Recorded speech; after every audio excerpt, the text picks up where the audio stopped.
donc aux étudiants inscrits en semestre 2 dans la filière Sciences de la vie, de la Terre et de l'univers. Donc il traite de la chimie organique. Voilà les points qui ont été abordés donc, dans le cadre de ce programme. Aujourd'hui, on va parler de la réaction organique. Les points qu'on va aborder dans cette séance sont, donc on parlera de la réaction chimique, les mécanismes réactionnels, notamment la substitution nucléophile d'ordre 1 et d'ordre 2, les réactions d'élimination, on dira un mot également sur les réactions d'addition, et on donnera quelques exemples.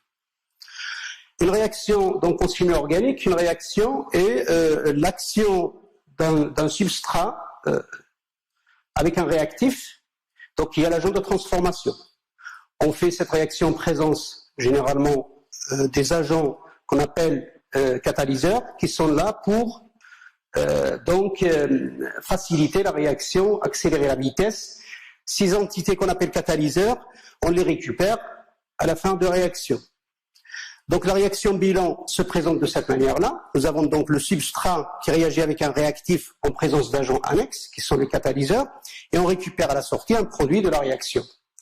On donnera un exemple ici, donc on voit ce butène, donc c'est un alcène à 4 carbones, en présence d'un réactif qui est la molécule d'eau, et le catalyseur qui est l'acide sulfurique. On récupère donc un produit de la réaction, et c'est présent.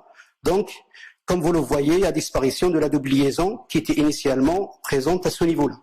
Et on récupère, comme on l'a dit, le catalyseur qui est l'acide sulfurique.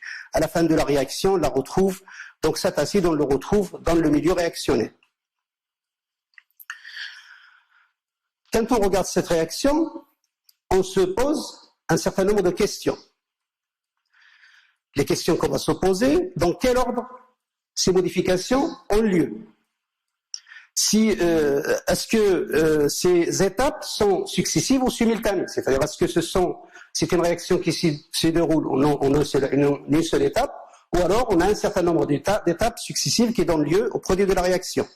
Existe-t-il des composés intermédiaires? Que sont devenues les liaisons pi? Ici, parce que je rappelle qu'il y a une double liaison, et là on a génération donc d'un alcool dans le produit de la réaction. Également, nous avons le catalyseur, c'est quoi son rôle? Qu'est-ce qu'il fait au sein de cette réaction? L'alcool est-il obtenu sous un seul isomère ou plusieurs isomères? Je rappelle que ici, on a création, à travers la synthèse, on a obtenu un carbone asymétrique qui contient donc 4 substituants différents. Ici, c'est un alcool. Donc, pour répondre à cette réaction, on s'intéresse à ce qu'on appelle le mécanisme réactionnel. Qu'est-ce qu'un mécanisme réactionnel? Donc, c'est une explication qu'on donne, une description des différentes interactions entre les différents réactifs qui permettent d'avoir cette transformation. Donc, on fait cela selon plusieurs aspects. Il y a un aspect électronique, le mouvement des électrons, etc. Aspect stérique, c'est-à-dire la disposition des atomes ou des groupements d'atomes dans l'espace. Ça va jouer également sur l'obtention du produit final et les étapes de la réaction. Il y a également un aspect énergétique dans lequel on aura donc est-ce qu'il va falloir chauffer par exemple, etc. Quelle est la vitesse de la réaction? Donc on répond à un certain nombre de questions. Donc la réaction chimique, il faut savoir que lors de la réaction chimique, il y a coupure de liaison, formation de liaison, etc. On voit d'abord comment se fait ces coupures-là, comment elles se font, quelles sont les différentes possibilités. Donc dans une liaison AB, donc qui est dans cette liaison-là, les deux atomes répartissent les deux électrons sur la liaison. On assiste à deux types de ruptures. On a d'abord une rupture homolytique. Cette rupture peut être homolytique. Dans ce cas-là, on obtient des radicaux libres, c'est-à-dire chaque atome récupère son électron. Après, ils vont se recombiner soit entre ces atomes-là ou alors avec d'autres radicaux libres.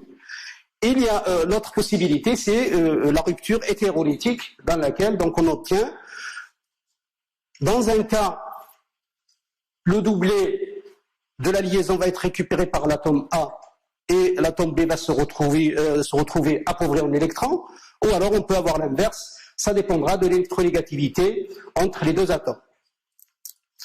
Donc, par rapport à cette dernière situation qui nous intéresse, on peut avoir, puisqu'on est dans le cas du carbone, soit la formation de ce qu'on appelle les carbanions, lorsque le carbone récupère la charge négative. On a vu ça dans les effets électroniques, qu'on peut avoir formation de ces entités-là, qu'on appelle carbanions pour le cas du carbone, lorsqu'il est chargé négativement. Et la partie, on a parlé la dernière fois donc du carbocation.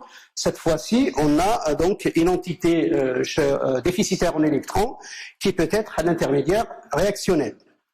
Donc, lorsqu'il s'agit d'une entité chargée négativement, on est dans le cas d'un nucléophile, c'est-à-dire c'est une entité qui va apporter des électrons à un site déficitaire en électrons, donc il va faire une attaque nucléophile. Lorsqu'on est dans le deuxième cas, un site déficitaire en électrons, ce site-là va subir l'attaque d'un nucléophile par exemple. Et pour expliquer ces phénomènes, on va aborder un certain nombre de réactions, notamment les réactions de substitution nucléophile. Substitution, c'est-à-dire qu'il y a une entité chimique qui va attaquer quelque part dans la molécule et il va remplacer un autre atome ou une autre entité chimique. Il y a substitution, donc il y a remplacement d'une entité par une autre. Elle va prendre sa place. Donc dans la substitution nucléophile, on a deux cas, la substitution nucléophile d'ordre 1 et la substitution nucléophile d'ordre 2. On a également les réactions d'élimination. Élimination, donc, veut dire qu'on va faire disparaître de la molécule un certain nombre d'atomes pour laisser lieu à des liaisons multiples, par exemple. Donc, on assiste également à deux cas possibles, élimination d'ordre 1 et l'élimination d'ordre 2. Après, on dira peut-être un mot sur les réactions d'addition. Voyons d'abord les réactions de substitution d'ordre 2, ce qu'on appelle également bimoléculaires. Ce sont des réactions qui se font en une seule étape. On voit cet exemple-là, dans lequel vous avez un carbone lié à un atome de chlore ici, et comme vous le voyez, c'est trouvé avec une charge partielle delta plus. Donc si on a en présence dans le milieu un nucléophile tel qu'on vient de l'expliquer, c'est-à-dire une entité qui est un enrichissement électronique, ici l'atome d'iode, il va attaquer au sein du site déficitaire en électrons, ici le carbone, il va permettre le départ de l'atome de chlore.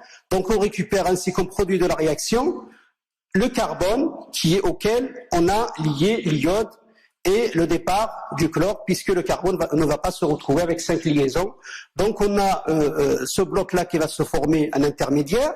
En même temps que l'attaque se fait, de l'attaque de l'iode se fait, on a une fragilisation de la liaison carbone-chlore, donc qui va former cet intermédiaire, et automatiquement on récupère le produit final. Et comme vous le voyez, on a une inversion de cette configuration-là, qui était au départ le chlore, qui est l'atome, on va dire, prioritaire à droite. On va se retrouver avec l'iode, cette fois-ci, qui est à gauche. Donc, on s'attend à ce qu'il y ait une inversion de configuration. Donc, on récapitule ce qu'on vient de dire. L'attaque du nucléophile et le départ du nucléophile, ici, le chlore, on appelle un nucléophile, genre un groupement partant, se fait en une seule étape. Donc, c'est une réaction concertée. Donc, réaction concertée, ça veut dire qu'elle se fait en une seule étape. Le nucléophile attaque le carbone hybridé sp3, ici, donc, du côté opposé du chlore, donc qui va partir, qui est le groupement partant. Donc, on obtient une inversion de configuration. Cette inversion de configuration porte un nom, il s'appelle l'inversion de Walden, qui l'a mise, donc, à travers l'expérience, qui est la mise en évidence. La vitesse de la réaction, on voit, comme vous le voyez, c'est une réaction en une seule étape. Elle va dépendre essentiellement de la concentration en groupement nucléophile, en entité nucléophile, et le groupement qui va subir l'attaque. Donc la réaction va dépendre des concentrations de ces deux entités. C'est pour ça qu'on peut écrire la vitesse de la réaction de cette manière-là, K, qui est une constante de la vitesse, et concentration du nucléophile fois la concentration de l'entité qui va subir l'attaque. Donc c'est une réaction de deuxième ordre, d'où la nomination SN2, donc pour dire que c'est une réaction de deuxième ordre et dont la vitesse s'écrit de cette manière, à travers cette équation. Par contre, la réaction de substitution d'ordre 1, qui est monomoléculaire, elle se fait en deux étapes. Voyons comment ça va se passer. La première étape s'agit donc, c'est une étape lente qui limite la vitesse de la réaction. Il s'agit de générer dans un premier temps une entité positive, c'est-à-dire lorsqu'on a cette molécule-là, il va y avoir d'abord le départ du nucléofuge et génération d'une entité d'un site déficitaire en électrons, suivi d'une deuxième étape, lorsqu'on a présence d'un nucléophile ou d'un site ou d'un groupement d'atomes qui porte une charge négative ou un doublet électronique. Donc ça, c'est une base qui va attaquer le carbone généré ici qui est déficitaire en électrons et on récupère le produit de la réaction dans lequel on a substitution du brome, de X, qui est ici généralement un halogène, par la base qu'on voit symbolisée sous forme de B. Donc, puisque la première étape est très très lente, c'est elle qui va déterminer la vitesse de la réaction. Donc, à partir du moment où on a la première étape qui est formée, c'est-à-dire le site déficitaire en électrons, l'entité chargée positivement, pratiquement la réaction est terminée, parce que la deuxième étape, elle est immédiate. Donc, c'est pour ça que la vitesse de la réaction va dépendre essentiellement de la concentration en réactif de départ, ici Rx. Donc, d'où le nom SN1, qui veut dire donc réaction de substitution du premier ordre. On s'attend au niveau de stéréochimie à la formation d'un certain nombre de choses. Comme vous le voyez ici, lorsqu'on a formation d'un carbocation, cette entité-là va être disposée de cette manière dans un plan. Et lorsque nous avons l'attaque de la base, qui est ici B-, il peut se faire soit d'un côté, soit de l'autre.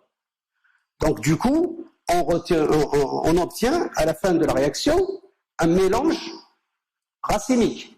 Souvenez-vous, lorsqu'on a parlé de la stéréochimie, un mélange racémique, c'est autant de concentration d'une configuration ou d'un énantiomère que de l'autre. Nous aurons 50% de ce composé dans lequel nous avons l'attaque qui se fait de la droite et 50% de l'autre dans lequel l'attaque va se faire du côté gauche. Si on a un carbone asymétrique, c'est-à-dire un carbone du carbocation qui porte trois substituants différents et que la base c'est une entité différente de ces trois substituants, on va avoir un carbone asymétrique dans lequel les quatre substituants sont tous différents. Du coup, on est embêté si on cherche par exemple à obtenir une molécule avec une configuration absolue bien déterminée. On aura ici un mélange. Pour la séparation, on aura donc à traiter cette séparation-là qui devient généralement complexe. Donc, selon ce qu'on cherche à obtenir, on choisit soit une substitution nucléophile d'ordre 1 ou d'ordre 2. Donc, vous voyez, chacune est obtenue avec une configuration bien déterminée. Tout à l'heure, on a vu qu'on aura une inversion de configuration. Dans ce cas-là, on a un mélange racémique autant de R que de S de point de vue configuration absolue. Passons maintenant aux réactions d'élimination. Donc, élimination également, on retrouve l'élimination des moléculaires E2. Donc, pour avoir une réaction d'élimination, on a besoin de cette entité-là, c'est-à-dire deux carbones adjacents dans lesquels on a un atome d'hydrogène sur l'un et sur l'autre un groupement partant, halogène par exemple, et on a besoin d'une base qui est enrichie en électrons, qui peut être donc une entité qui porte une charge négative ou un doublet libre, donc qui va arracher le proton à ce niveau-là et permettre donc le départ du doublet qui va se mettre sur la liaison à côté. Donc à ce moment-là, on aura le départ du groupement partant qui est à ce niveau-là. Donc c'est une réaction qui se fait en une seule étape et on récupère la double liaison comme vous le voyez ici.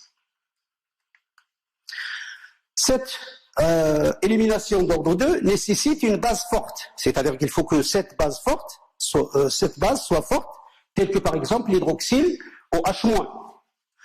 La vitesse dépend des concentrations en base et Rx. La vitesse de la réaction va dépendre des concentrations de cette base-là et puis de l'entité qui va subir l'attaque afin de mener à la double liaison.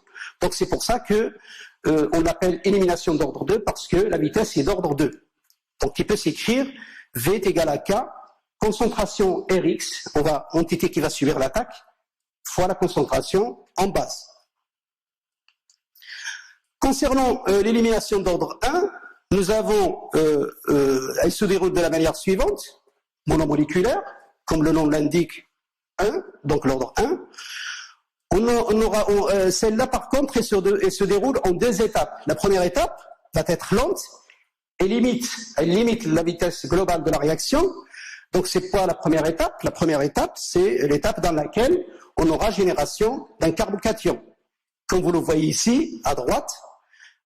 Donc, on a d'abord le départ de ce X, qui est le groupement partant, à cause de l'électronégativité entre l'atome de carbone et l'atome du chlore, par exemple. On aura départ, donc, du chlore, et le carbone va se trouver déficitaire en électrons. Après, vous avez, dans une deuxième étape, le départ, donc le doublet, va être déplacé sur la liaison carbone-carbone avec la génération donc du proton H+.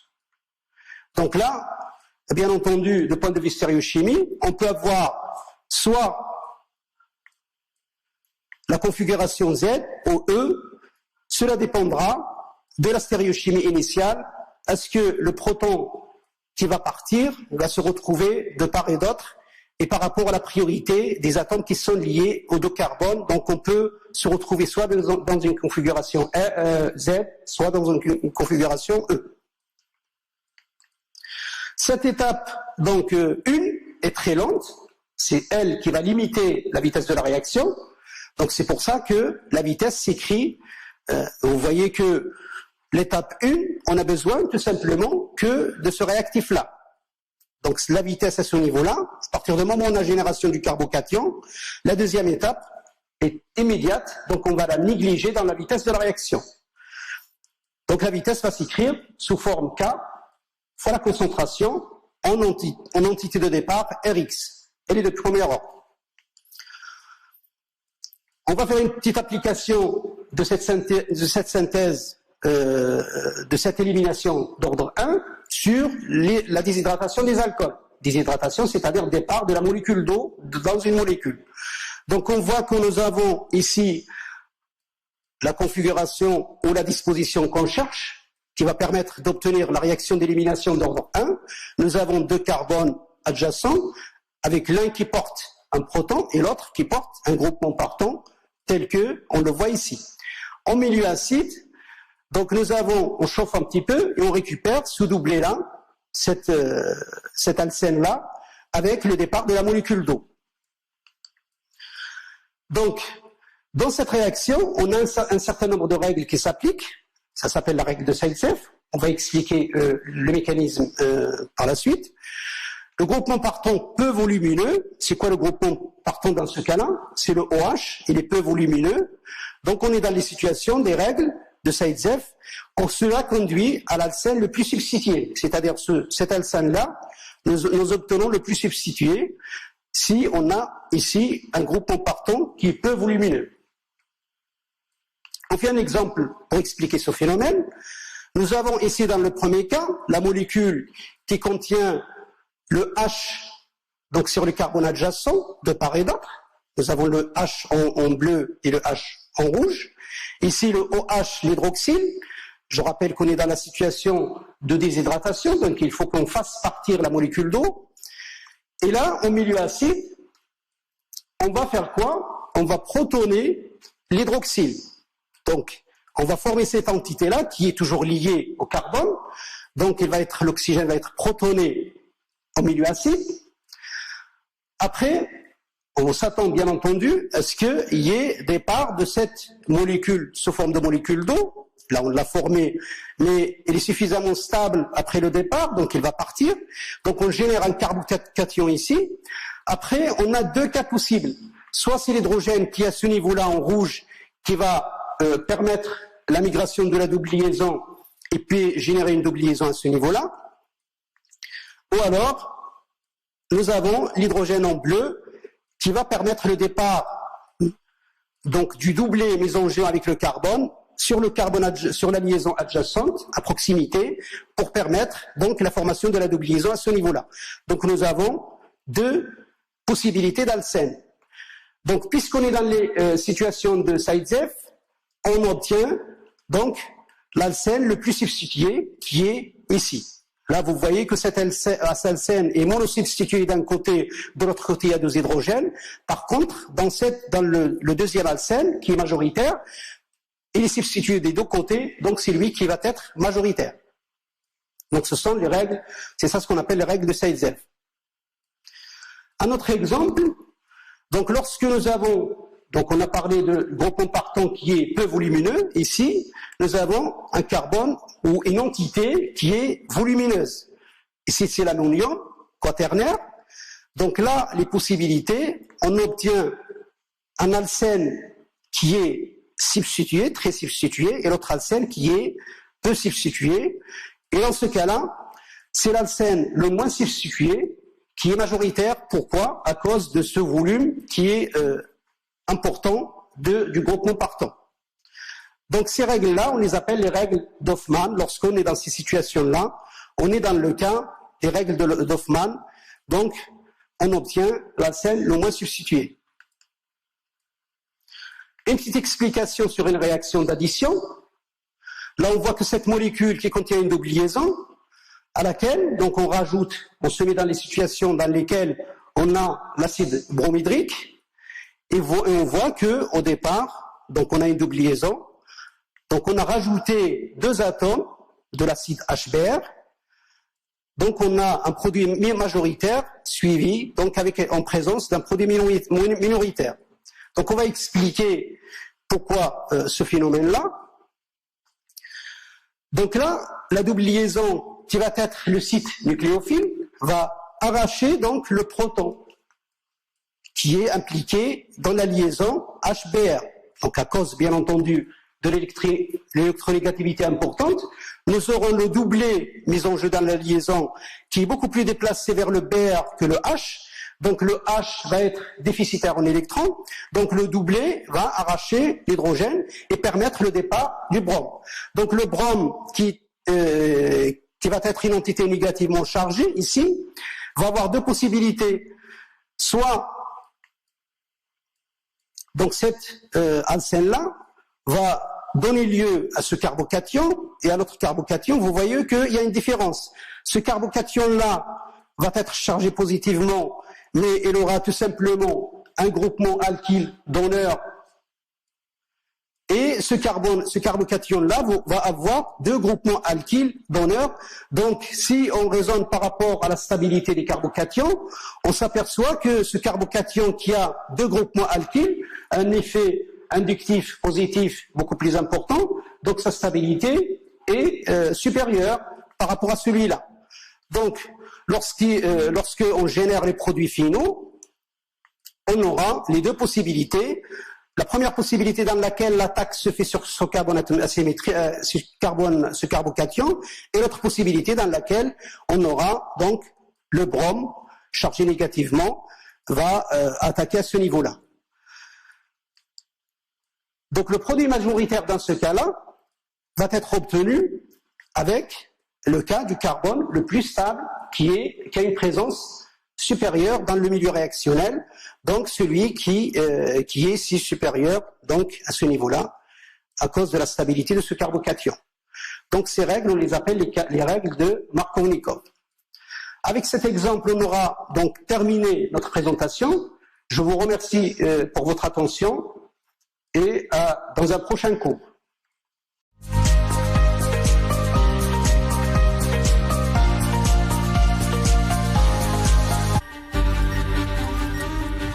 من أرشيف الرياضيات